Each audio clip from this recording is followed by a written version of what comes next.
Stuehuset på Sønderbygård er fra 1832. Det blev bygget af mine tip-tip-oldeforældre. De hed Mads Hansen og en af Jens datter. Mads Hansen var født her på Sønderbygård. Ane kom ned for E ved Grindsted. Det er deres initialer, man kan se her over døren. For døren er original, og det samme gælder også for dørene i den østlige ende af stuehuset. Mønstrene på døre og karme er forskellige fra rum til rum.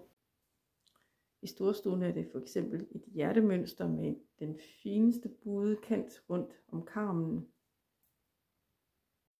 I forstuen har man gjort ekstra meget ud af selve karmen.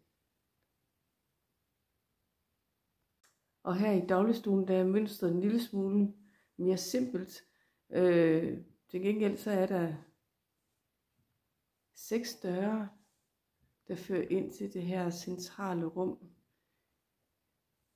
i huset. Messinghåndtagene er også originale.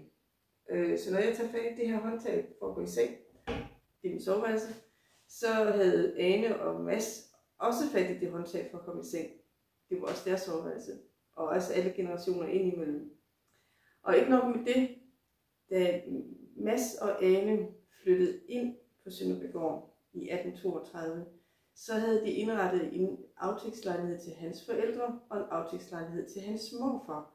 Så når jeg tager fat i et håndtag her, så tænker jeg indimellem på, at det samme håndtag havde min tip-oldefar også haft fat i på et tidspunkt for næsten 200 år siden.